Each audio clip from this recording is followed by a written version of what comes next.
새누리당이 탈당자 복당을 허용하기로 해 무소속으로 당선된 유승민, 주호영 의원도 다시 새누리당으로 돌아가게 됐습니다. 총선을 통해서 대구에서도 정치적 다양성이 확보됐습니다. 무엇보다 여야 무소속 의원들과의 공조가 중요한데 남북권 신공항 문제가 첫 관문이 될 전망입니다. 대구에서 안동으로 옮긴 경북교육청이 오늘 신청사 개청식을 열었습니다. 키낮은 사과라는 혁신적인 경북형 사과가 도입 20년을 맞았습니다. 어떤 변화가 있었을까요? 네, 시청자 여러분 안녕하십니까? 대구 경북 소식 전해드립니다. 이번 20대 총선을 통해서 새누리당 1세기였던 대구에도 정치적 다양성이 확보됐습니다. 여야 무소속 후보들이 얼마나 지역 현안에 잘 공조하는지가 대구 발전의 중요한 과제로 떠오르고 있습니다. 오는 6월에 입지가 결정되는 남북권 신공항 문제가 첫 시험대가 될 전망입니다. 권윤수 기자가 보도합니다. 더불어민주당 김부겸 당선인은 총선이 끝나자마자 기자회견을 열고 남북권 신공항 문제에 대한 입장을 밝혔습니다. 대구 정치권이 박근혜 대통령과 부산 출신의 새누리당 김무성 전 대표의 눈치를 보느라 소극적으로 대처한 것을 비판하면서 전면에 나서겠다는 뜻을 내비쳤습니다.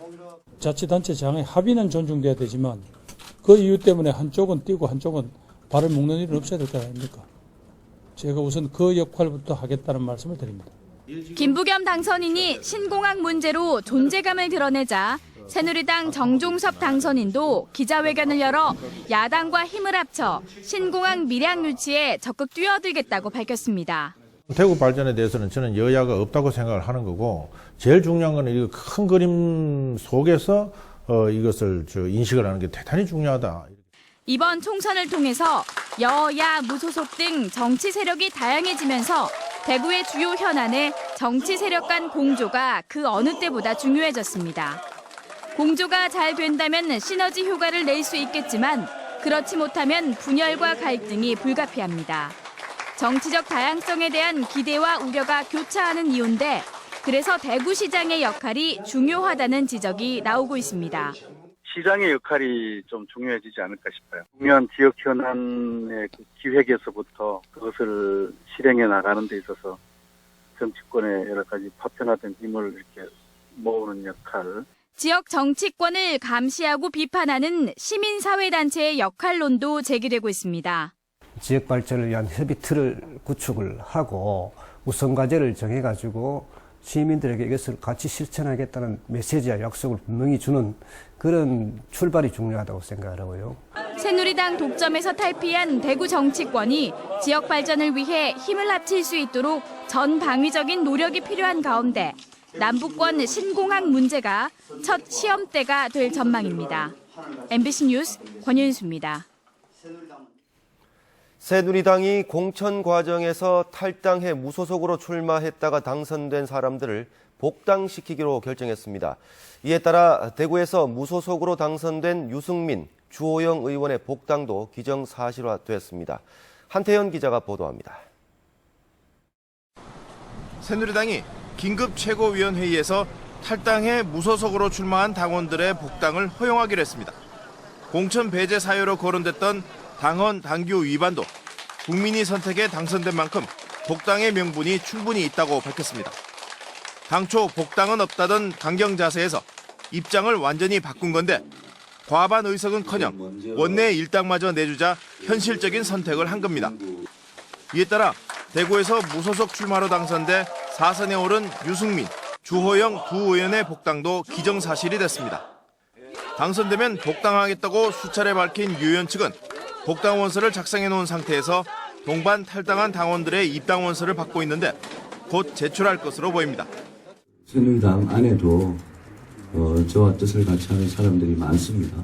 제가 그동안 몸담아왔던 이 보수의 이 진정한 개혁이 무엇인지 그 길로 매진하는 것만이 이번 선거에서 드러난 어떤 국민들의 민심에 제가 대답하는 거라고 생각을 합니다.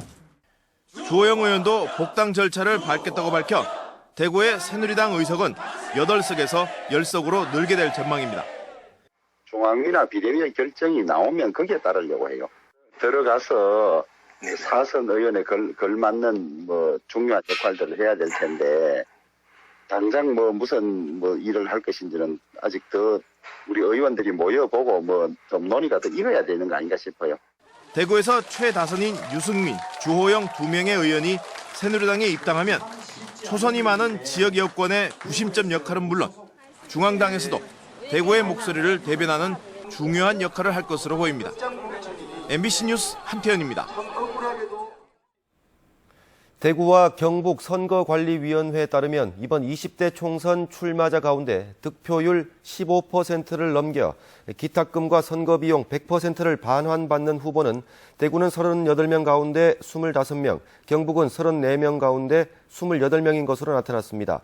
득표율 10% 이상, 15% 미만에 해당돼 기탁금과 선거비용 50%씩을 돌려받는 후보는 대구는 4명, 경북은 3명이며 대구 9명과 경북 3명은 비용을 전혀 보전받지 못합니다.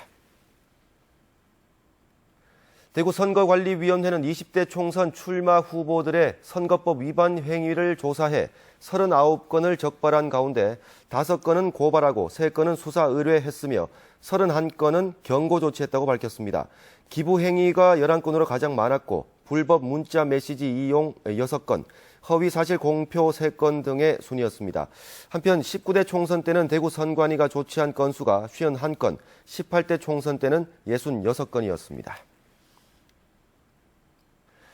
포항 앞바다의 천연가스 유전이 시추 결과 경제성이 없는 것으로 나타났습니다.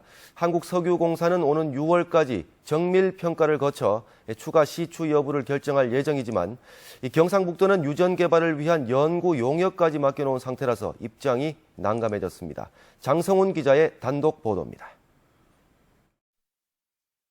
포항에서 90km가량 떨어진 동해 8광구와 6-1광구. 한국석유공사는 그동안 여러 차례 탐사 결과 이곳에서 울산 1광구의 8배인 3,600만 톤, 11조 원어치의 천연가스가 매장된 걸 확인했다고 발표했습니다.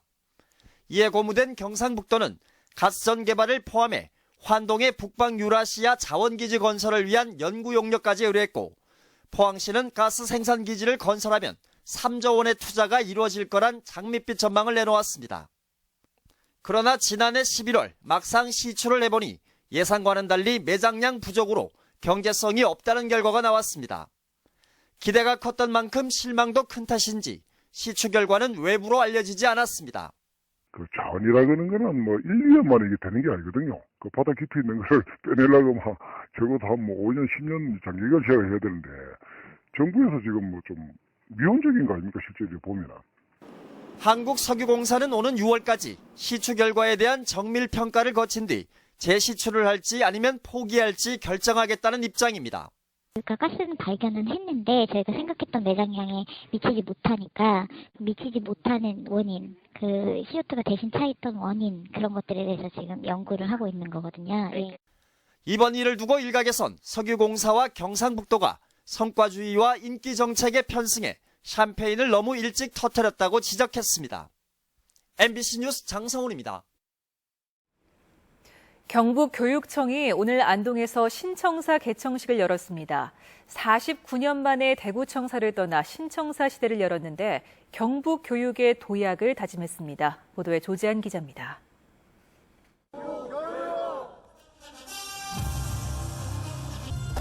경북교육청이 안동에서 역사적인 첫걸음을 내디뎠습니다. 이준식 교육부 장관과 경북 지역 학교 관계자 등 1,500여 명이 참석해 새 시대를 여는 경북 교육을 축하하고 미래의 기대를 높였습니다. 학교 폭력 예방, 교육재정 등에서 모범적인 성과를 거두고 경북 교육이 새롭게 도약하고 나아가 국가 미래인재 양성의 중심으로 성장하시기를 기대합니다. 경북교육청은 새 청사에서 학생 중심의 수업과 인성교육 강화 등으로 학생과 학부모, 교사가 모두 만족하는 경북교육의 새로운 지평을 열어가겠다는 포부를 밝혔습니다. 1인 강의식 수업은 없애고 학생활동 중심 수업으로 하고 아까 말씀드린 인성교육을 강화를 하고 또 하나는 특성화고등에 취업을 잘 시켜서 교육을 활성화시키고자 합니다. 개정식에서는 학생들의 풍물놀이와 난타 공연, 중고등학교 음악 교사들의 합창이 이어졌고 미술 교사들은 작품 전시회를 열며 신청사 시대를 축하했습니다. 대구청사를 떠나 49년 만에 안동 세청사에 자리 잡은 경북교육청이 경북교육에 새로운 도약을 다짐하고 있습니다. MBC 뉴스 조재한입니다. 경상북도가 키 낮은 사과를 도입한 지 20년이 흘렀습니다. 위기를 맞은 사과 농업이 활기를 되찾는 계기가 됐다는 평가를 받고 있는데요. 어떤 변화가 생겼는지 박재영 기자가 취재했습니다. 1990년대 중반 국내 사과의 70%를 생산하던 경북의 사과 농가는 유례없는 위기를 맞았습니다. 수출과 소비 감소에 따른 가격 폭락으로 사과 농사 포기가 잇따랐습니다. 그때는 절체절명의 위기였습니다. 이대로 가다가는 사과 농사도 끝이겠구나, 포기할까도 생각했습니다. 사과 농사의 근간이 무너질 수 있다는 위기감 속에서 경북 사과발전협의회가 구성되고 저비용 고효율의 사과 재배 혁신 방안을 찾기 시작했습니다. 그 당시에는 기술도 명목도 없었고 오직 바뀌어야 한다는 의지만 있었습니다. 1996년에 도내 42헥타르의 키 낮은 사과원이 처음으로 조성돼 경북 사과 산업의 구조적인 변화가 시작됐습니다. 20년이 지난 지금 키 낮은 사과원은 일반 과수원보다 생산량은 50%, 소득은 2배 늘어난 반면 생산비는 절반 정도로 감소했습니다. 50% 이상이 우리나라 사과 주민족의 이상이 이제 보급이 돼가지고 획기적인 성과를 거두었다고 그렇게 생각이 됩니다. 경상북도는 키 낮은 사과원 조성 20주년을 맞아 공로자 포상과 더 나은 발전을 위해 다양한 행사를 열었습니다. 사과를 통해서 농촌 경쟁력의 소득에 한번 혁신을 일으켰다. 이래서 20년의 세월을 점검하고 다시 새 출발하는 오늘 귀한 날입니다. 키 낮은 사과로 위기를 한번 극복한 경북 사과 산업은 이제 기후변화와 수익 개방으로 새로운 도전에 직면해 있습니다. 새로운 유통 소비 전략과 가공품 생산, 해외 시장 개척 등을 통해 이제 새로운 돌파구를 마련해야 할 시점입니다. MBC 뉴스 박재영입니다. 일본 정부가 올해 외교 청서에 또다시 독도는 일본 고유의 영토라고 기술한 것과 관련해 경상북도와 경상북도의회는 일본이 지난달 고등학교 사회과 교과서 왜곡에 이어 외교 청서의 일본 땅 주장은 위험한 망언이며 이런 작태를 보이는 한 한일 간 신뢰 회복은 요원하다며 일본의 행태를 규탄했습니다. 일본 외무성은 오늘 독도는 일본 땅이라는 주장을 담은 외교 청서를 가기에 보고한 것으로 알려졌습니다. 포항 울릉간 여객선이 3년 만에 다시 독점 형태로 돌아갔습니다. 이 면허 발급을 취소하라는 대법원 판결이 났기 때문인데 울릉도의 교통 편의성이 나빠지게 됐습니다. 김기영 기자가 보도합니다. 울릉도 관광성수기가 시작되자마자 날벼락이 떨어졌습니다. 대법원이 후발 여객선사의 면허를 취소하라고 판결했기 때문입니다. 2013년 포항해양청이 태성해운의 여객선 운항 면허를 내주자 독점 운항사이던 대하고속해운이 항만청과 태성해운을 상대로 소송을 냈습니다. 1심에서는 적법하다고 본 반면에 2심에서는 면허 발급을 취소하라고 판결했고 대법원은 지난 12일 2심 판결을 확정했습니다. 주민과 관광객들은 아쉬움을 넘어 반발하고 있습니다. 작년 같은 경우에는 메르스 때문에 관광객이 많이 못 오시고 올해 또 갑자기 성수기 때 배를 묶으면 안 되잖아요. 항만청은 대법원 판결 다음 날부터 이를 적용해야 한다며 14일부터 면허를 취소했고 대비할 시간도 주지 않아 혼란은 컸습니다.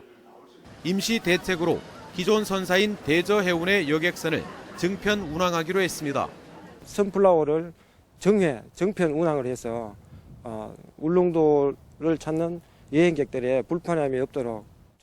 면허를 취소당한 해운사도 그 사이 해운법이 바뀐 만큼 한두 달 안에 요건을 갖춰 면허 재발급 신청을 하기로 했습니다. 신규 사업자 공모를 통해서 저희가 빠른 시일 내에 여객선 면허를 재발급 받을 계획입니다. 갑작스런 여객선 운항 중단은 선사들의 이권 다툼에서 비롯돼 주민과 관광객들은 씁쓸하기만 합니다. MBC 뉴스 김기영입니다. 한국치맥산업협회는 오늘 교촌치킨 황금점에서 중국 여행사를 상대로 2016 대구 치맥 페스티벌과 중국 관광객을 위한 프로그램을 홍보하는 간담회를 열었습니다.